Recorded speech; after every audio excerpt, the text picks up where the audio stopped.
I'm happy either way. On your own? Let's actually take a little vote. How many people would like to do it together? Okay, how many people would like to do it on your own? Do you know what? You can just go ahead and do it on your own and just not pace with me. Does that sound okay? Does that make sense? Yeah? Yeah. This is 65. Because there's no need for you to keep pace with me. But then we can do it together for anyone who wants. And it'll also be nice because I forgot to record it in my last block, and now I can record it for all those people who are away today. Page 65. Okay. So we have a little word bank up at the top. And in our word bank, we have the words sound, electrical, light, heat, kinetic. All right, and we're going to use those either once or more than once as we fill this in. I won't be able to show you the word bank the whole time because it gets cut off, so just refer to your own word bank on your piece of paper. Electricity is very important because we can use it to make so many things work. So electricity makes things work. Energy is what allows things to do, guess what? Work. And if electricity is making things do work, that's why we call it electrical energy.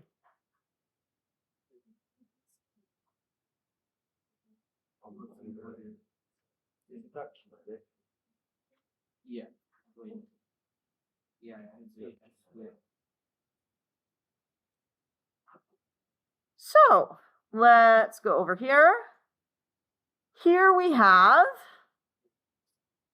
now let's see if you guys can figure out what all these parts of this thing are. I don't know if you can see it that well on your piece of paper if it's big enough. What are these things here? Those are batteries. And on each battery, if you cannot see it very well, there is a positive terminal and a negative terminal, a positive terminal and a negative terminal. This thing here is obviously a light bulb.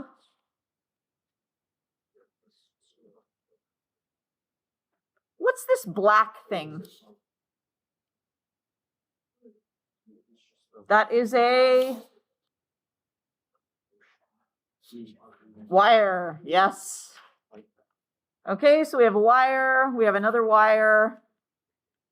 These are also known as leads. Pronounced leads.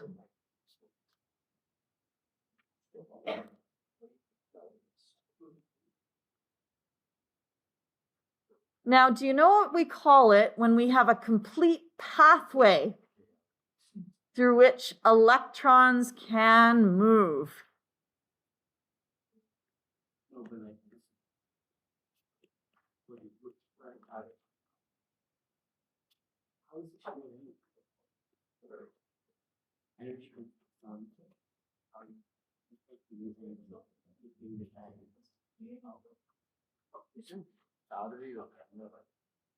Where you temporarily store.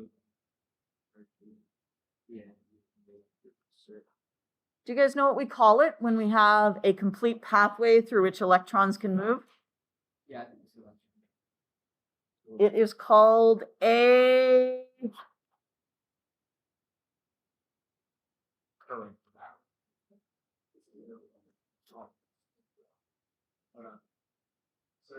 circuit, yes. Okay, so this little thing here, the batteries, The wire, the light bulbs, that is a circuit.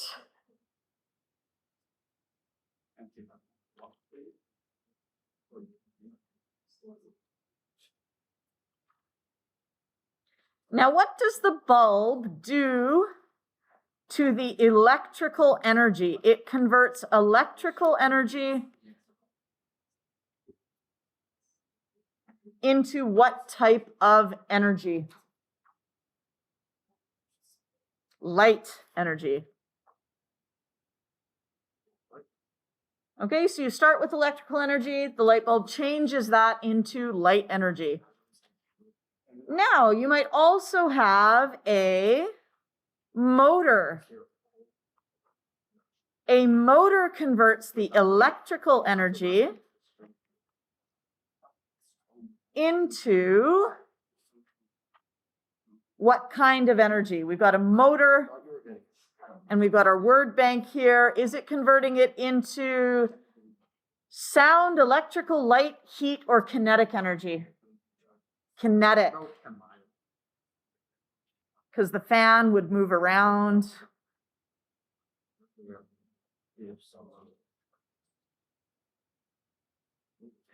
And if you've forgotten, kinetic energy is the energy of motion.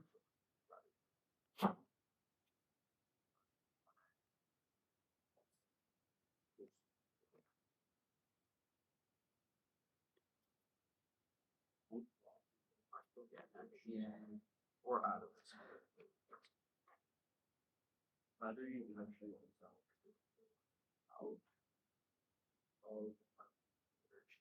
No, electrical. Next we have a speaker. And a speaker converts the electrical energy into what type of energy? Speaker converts electrical energy into sound energy, yes.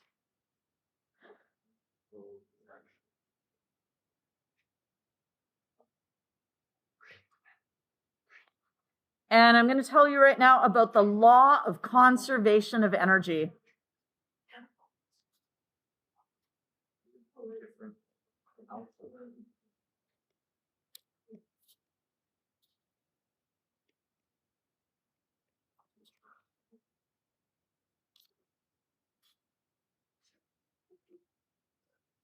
And the law of conservation of energy is that energy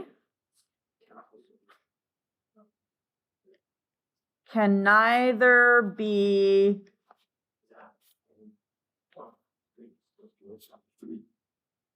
something nor something else. It can only be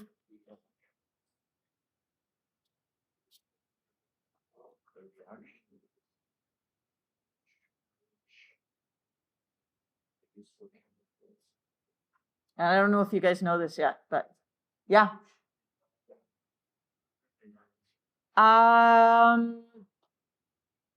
Yeah, actually that's true. It can neither be matter or non-matter, but that's not what I'm looking for. I'm looking at something we can do to the energy. Okay? Yes. It can neither be created nor destroyed. That's why we say we are conserving energy, because we're not losing it, we're not gaining it. It can merely be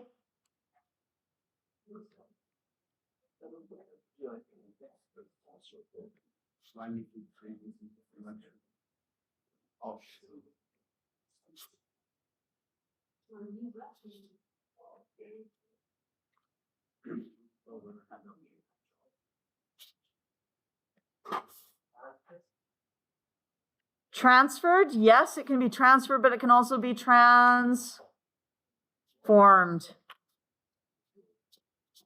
So that's where we get the electrical energy converting into light energy, or converting into kinetic energy, or converting into sound energy.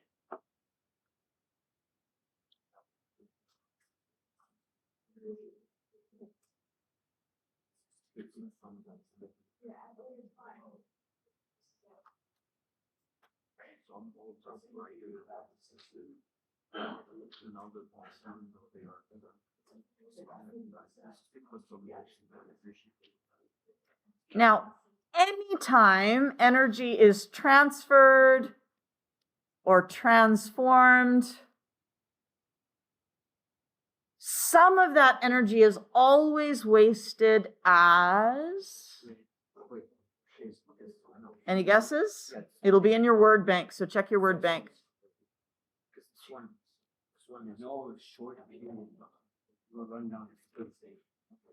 I'm sure. And no, because diagram, this one's dimmer than this. Some of the energy is always wasted as heat. And this used to be a much bigger problem when we had incandescent light bulbs. I think you guys are maybe too young to remember incandescent light bulbs. They are the stereotypical light bulb that have a little filament in it. Okay, like that. It's actually made of tungsten, and when the electricity goes through it, it causes the particles in the tungsten to move more quickly, which causes the tungsten to glow, which makes it light up. But as the particles move faster, they not only glow, they also produce a lot of heat. And so it used to be that if you needed to change a light bulb and it had just burnt out, you would make sure that you turned off the lights and waited for it to cool down before you unscrewed it, because it would burn your fingers if you didn't wait, okay? Nowadays, we have LED lights, and they don't produce nearly as much heat. They're much more efficient. They produce much more light compared with the heat they give off. Yeah. How are LED lights? I don't know exactly how LED lights work. It has to do with energy bands, and that's like physics, which means that my brain has not learned that. It's like, you know, second year physics or something, and I've not taken second year physics, so yeah.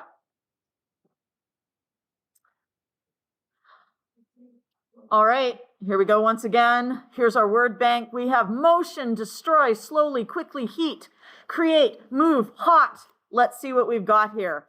Because in any energy transfer, there is always some energy wasted as, everyone, heat. That is why light bulbs can get too hot to touch.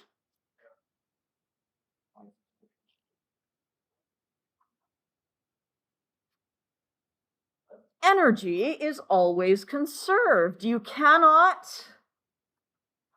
what can you not do to energy? You cannot create it, and you cannot destroy it.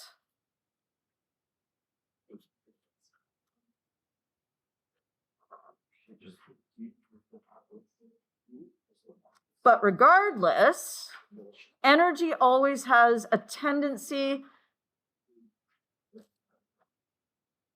I need to fix that because that word shouldn't be there, to spread out and get less useful in the form of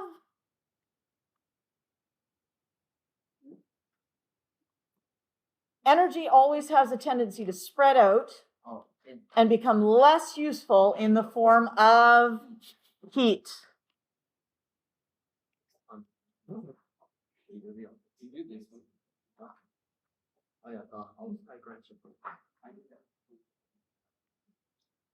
Okay. Heat is just the random motion of the particles that make something up.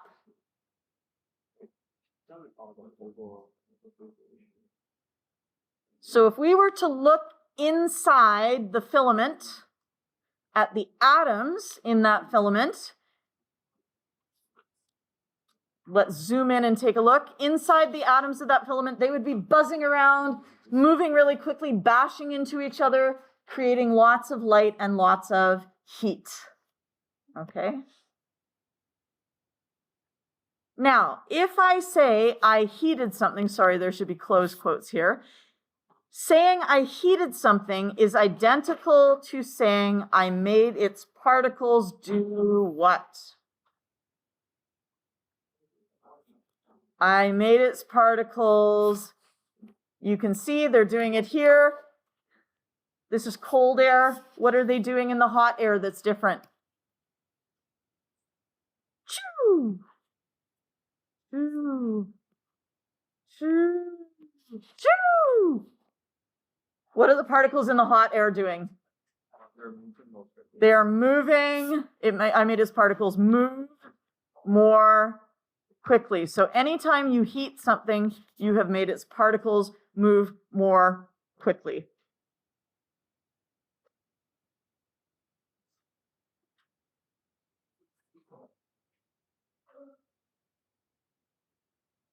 Okay. Energy is converted in bulbs and motors and speakers, and you need a battery or an electrical outlet. But for now, we're going to use a battery to make these things work.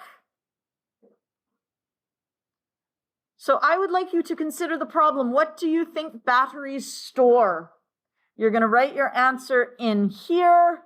What do you think batteries store? Try and come up with an answer. It doesn't matter if you're correct. Okay, fill it in.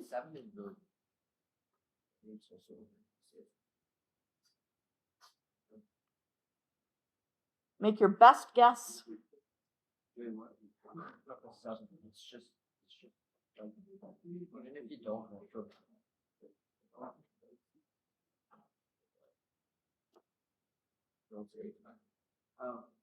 Anyone got any ideas of what they think batteries store? Oh yeah, Electrical energy, super nice.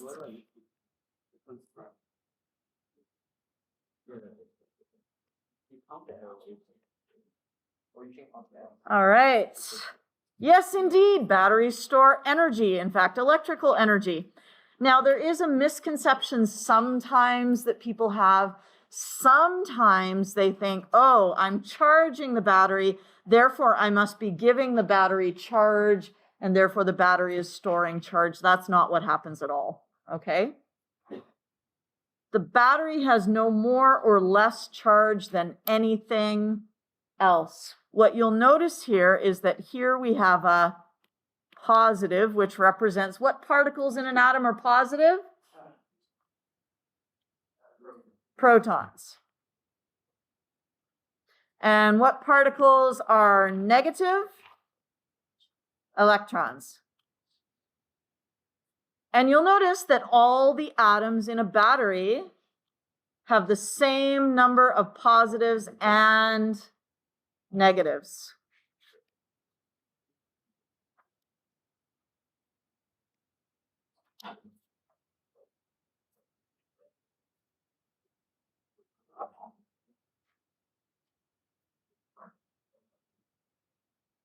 If we have the same number of positives and the same number of negatives, what can we say about the battery as a whole?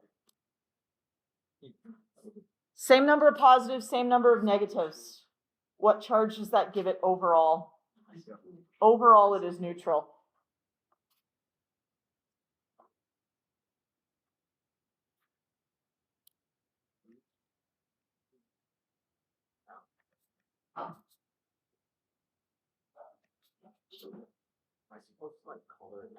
Okay. Overall, a battery is neutral.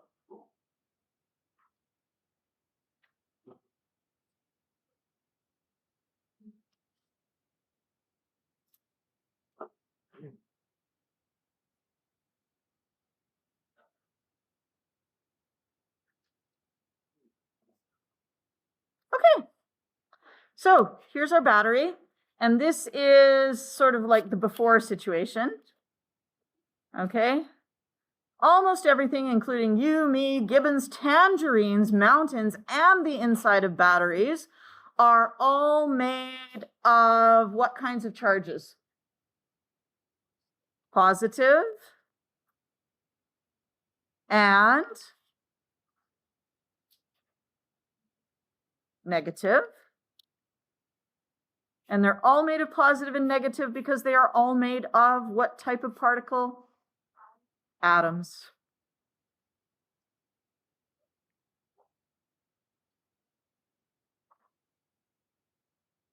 Now, if you're thinking then, how on earth does this battery work? Well, and how do we end up with a positive end and a negative end if this thing is neutral? What happens is that chemical reactions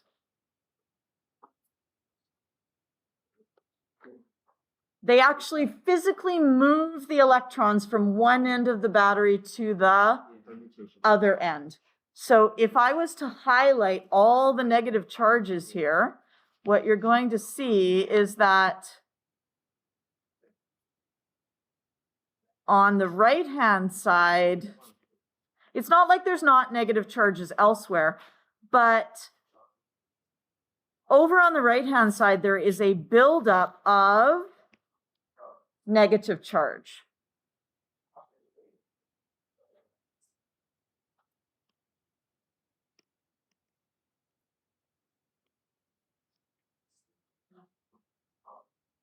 And if we look at our positive charges, and I color them maybe blue,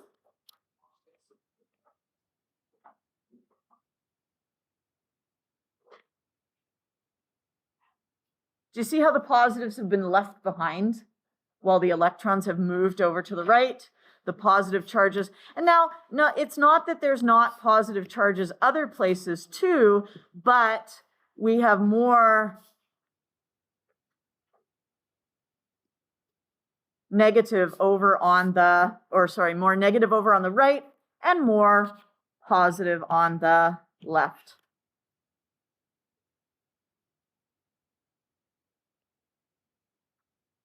The important thing is that the what type of reactions?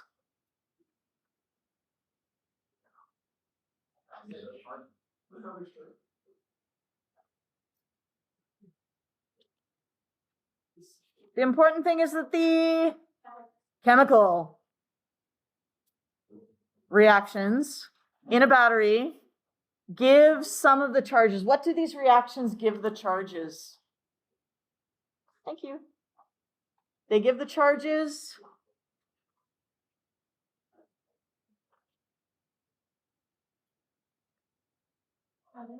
energy.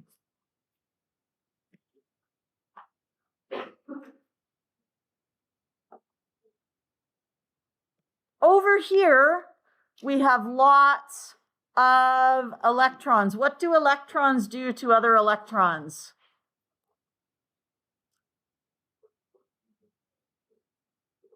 They repel. Okay, we have lots of electrons. Electrons repel electrons. So are those electrons happy being at that end? Are they stable? No. Therefore, the electrons at the negative terminal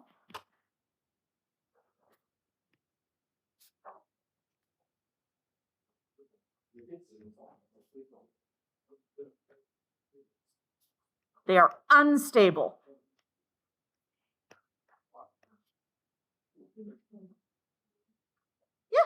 Yeah. Do you guys remember what it means when we say things are unstable? It also means that they have what?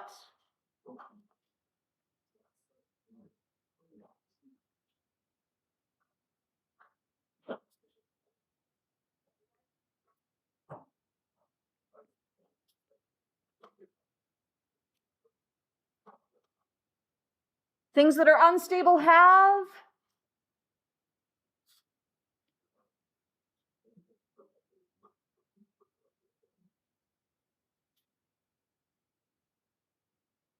they have Higg.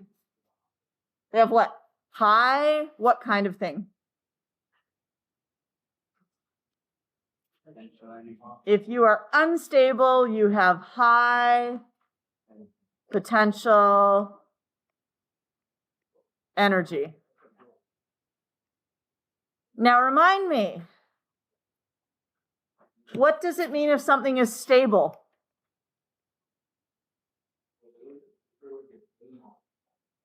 Yes. If something has low potential. Yeah, it has low potential energy.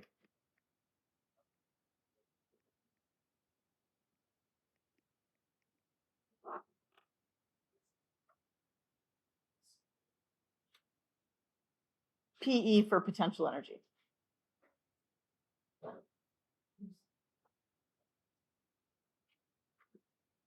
Now imagine that you're a little electron and you're looking at that battery and you're saying, where would I be the most stable? Where would I be at my lowest potential energy? Where would it be best for me to be? Would the electrons want to be over here with the other yellow negative charges, or would they like to be over here with the other positive charges? They would like to be with the positive charges. Okay? So, the negative terminal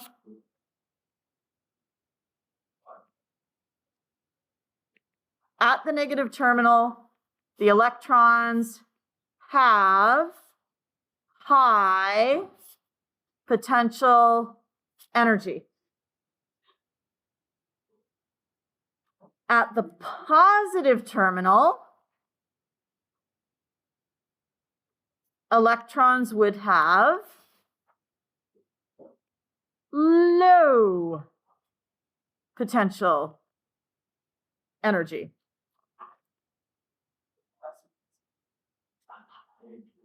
And imagine now that you've got a hill. Okay, you've got a hill.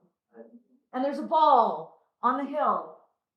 And you can see it when it's on top of the hill. Is it a high potential or low potential? High potential. Is it stable or unstable? Unstable. Where does it want to go? It wants to go down the hill. It will roll spontaneously without any effort down the hill. That's just where it naturally wants to be. Okay? So things always move from high potential to low potential. Now, what if I wanted to get that ball back up the hill? What would I have to do? I would have to push it. I would have to use some energy.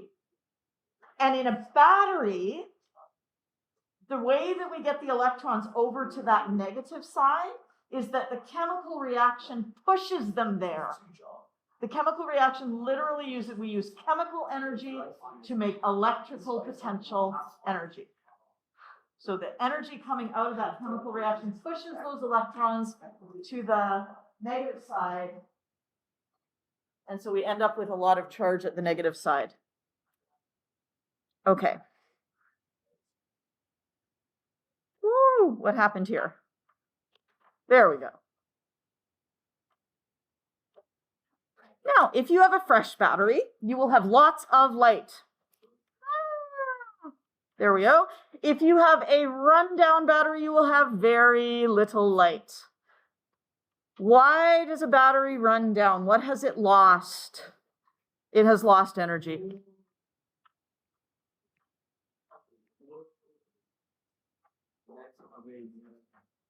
Now, if you want to know what a battery actually looks like inside, we're going to imagine a cylinder made of zinc powder. We've taken some powdered zinc and we've packed it super, super tightly so it will actually stay intact. Okay, so it won't fall apart. So we have a zinc cylinder. We also have a manganese oxide and carbon mixture, and that's a hollow cylinder. So we have a zinc cylinder and a hollow cylinder. And we're going to try and understand how the chemical reactions provide energy.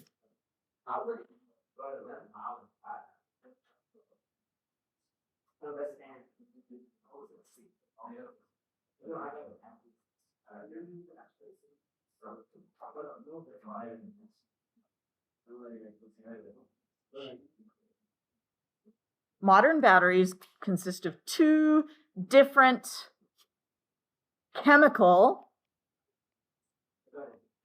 mixtures, which are soaked in an, do you guys remember the word that means basic? It's up in your word bank.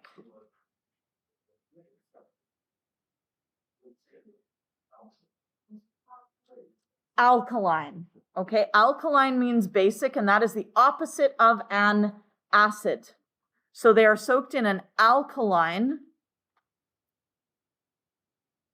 solution. And we know it is alkaline. Alkaline things contain, do you guys remember the name of this ion?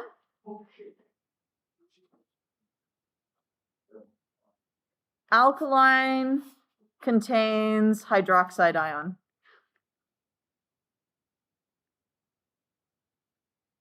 Hydroxide.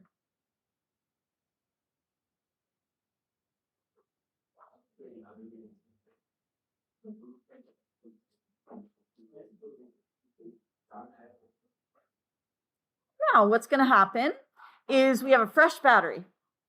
We have lots of light, and the electrons are moving. Okay, there they go, zooming around. When they are connected in a, what did we call that, where the electrons can go around in a path?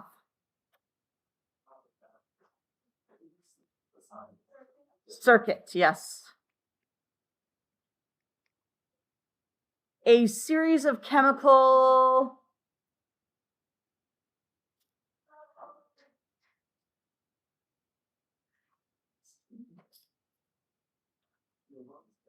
reactions, yes. Whoops, I forgot my C. Reactions cause the, what's moving? The electrons to move. Yes, yes. Now, the problem is that these reactions use up the useful chemicals, and they produce other chemicals that get in the way. So this battery is not going to last forever.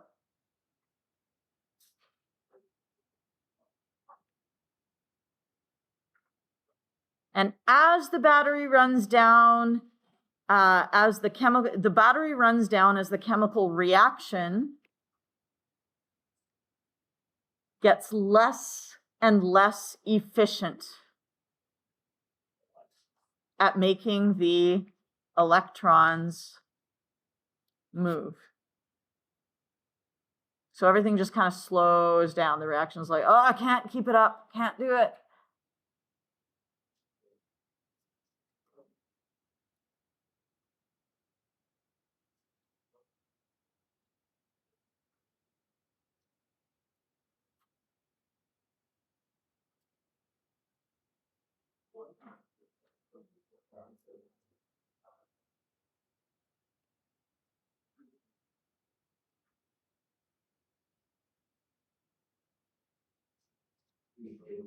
Okay. So this thing, does this look like any batteries you've seen? Does that look like a battery? Yes. Yep. Does that look like a battery? It does not look like a battery. But let's make it look like a battery. What we're going to do is we're going to take the zinc and we are going to put it inside the manganese oxide cylinder until, guess what we have? We have a battery. Yes. Yeah. And in between the two cylinders, there's going to be the alkaline solution. So we have the zinc on the inside. Yes.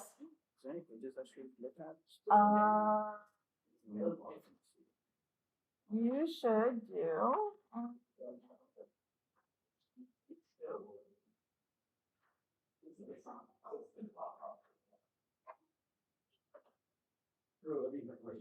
There we go. Okay. So the alkaline KOH fills the space between the inner and outer circles, and then it starts to look like a battery. And I don't know why it asks, do you know what the unit of energy is, when it simply states it right there? What is the unit of energy? It is the joule. Okay, joule. It is spelled Joule. It is abbreviated capital J, and it is pronounced joule.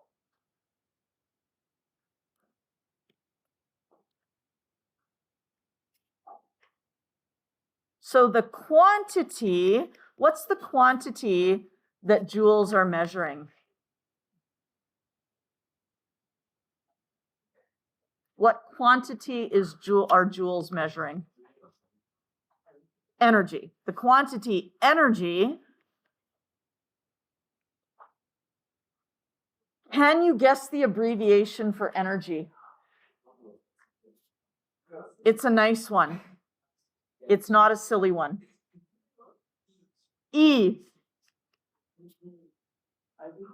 The quantity energy is measured in the unit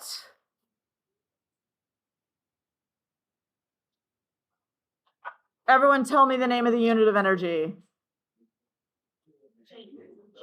J, which stands for joules, okay? J. Oh, isn't that nice? We have an E for energy and a J for joule. None of this ridiculous I for current and Q for charge nonsense.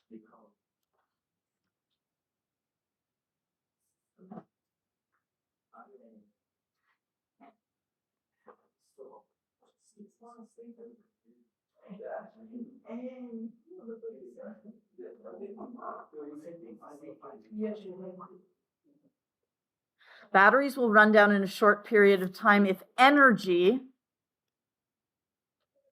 is taken from them quickly.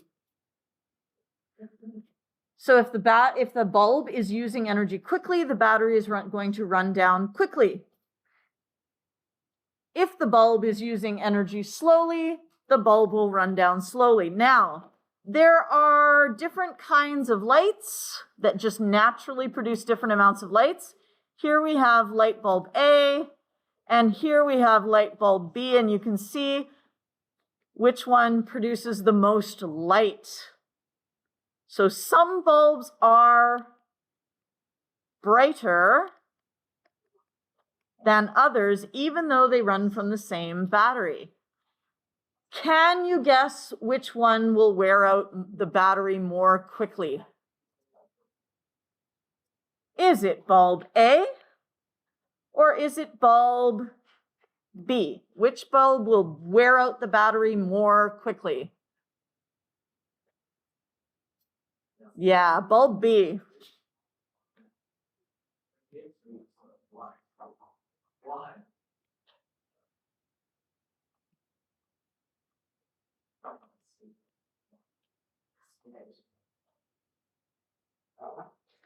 And that is because some bulbs demand energy from the battery more quickly than other bulbs.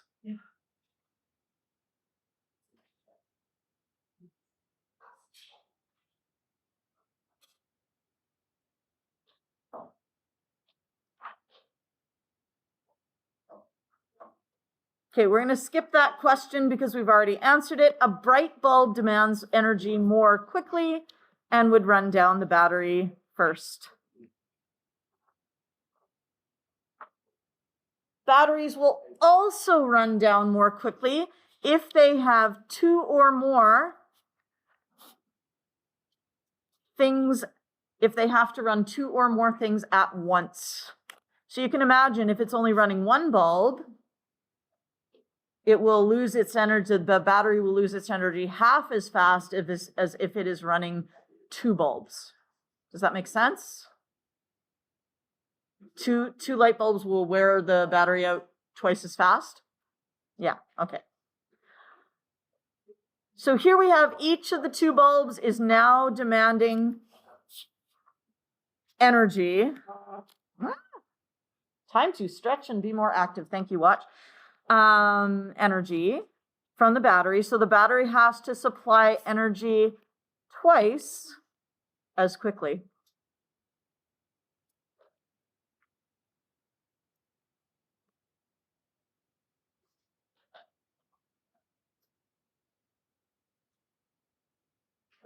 I'm sorry this lesson is like so long and boring, but you know, we're just going to get through it here. I did it with the other class and now I'm like, oh, and look, we're done. We got to here. This is where I got with my other class. So your homework is to read pages 72 and 73.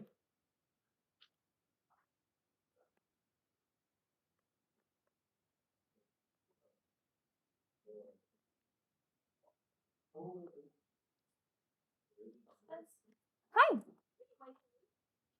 Probably. Like liquid glue, you know? Yeah. Yeah. I have wood glue. That should work. Probably. On paper. Yeah, that should work. Wood, right? Sure it is. I would like to have a quiz on Thursday on guess cubs. Can we do that? We're going to be learning, we've just learned about energy, so we'll do voltage tomorrow and we will do guess cubs in the context of voltage. So you'll have two formulas. We're not going to get through resistance, which makes me sad, but we only have 2.5 more days left. Yes? So you have to click on Not really. I think this is just sort of a backdrop to what voltage is. Voltage is what the difference between electrons of one end of the battery and the other end of the battery. Yeah, I know. So I'm gonna get those practice quizzes marked and back to you right now if I can. Mm-hmm.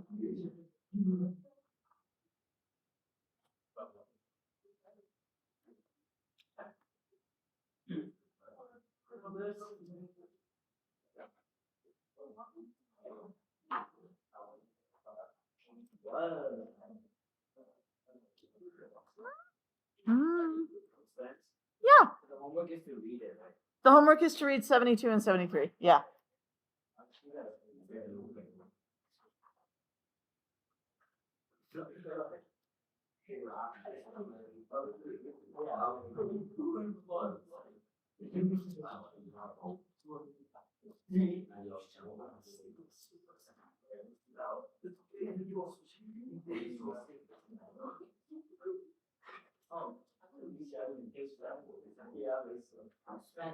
Yes. When is the quiz? Thursday. So we're going to have a quiz Thursday.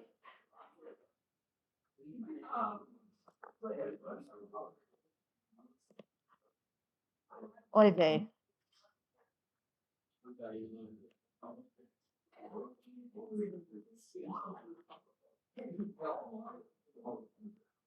Yes. There's Winter Wonderland or whatever it's called now. The break, 22nd. So Friday's off. We have Friday off. Quiz Thursday on gas cubs. I'm gonna give the line.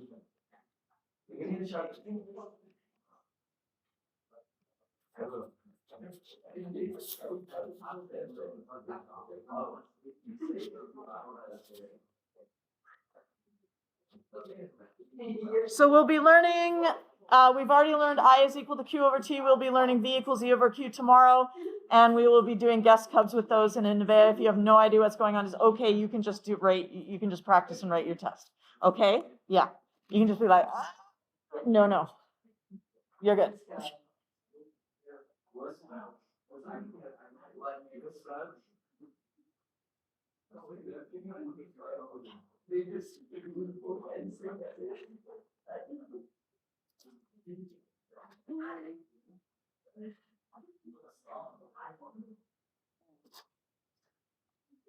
Will.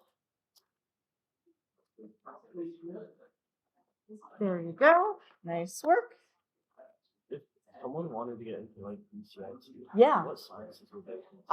It would depend on what program you want to go into. So what I would do if I were you is I would look and say, I'm interested in business, or I'm interested in, plumbing, or I'm interested in whatever, electrician program, whatever it is, they'll have on their website like the required courses, and that would be probably your best way to find out which one. Yeah.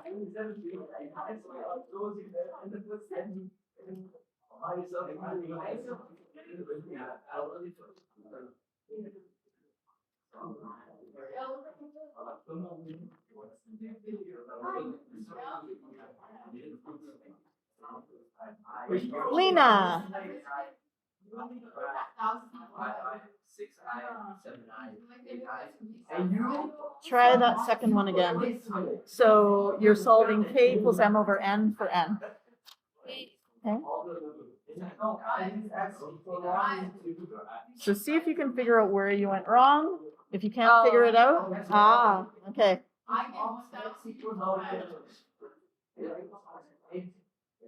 Milan.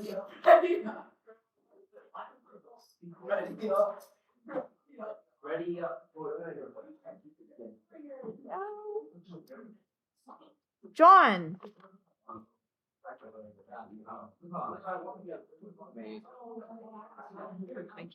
You're welcome. Lauren.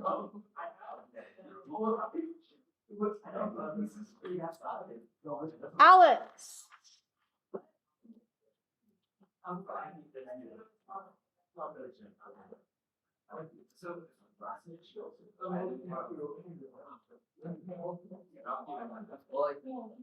Sophia D.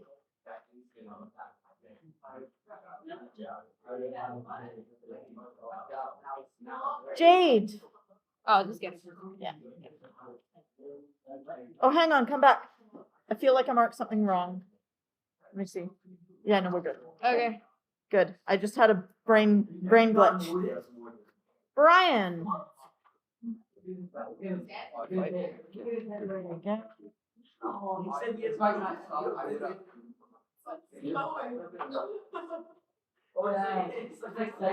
Zach. Christian. See if you can figure out. I probably did something. Oh. Yeah, I got it. Okay, show me again once you've finished them. If you got any of them wrong, see if you can figure out why, and then come show me your correction and explain to me where you went wrong. And if you want extra practice, I can give you extra practice.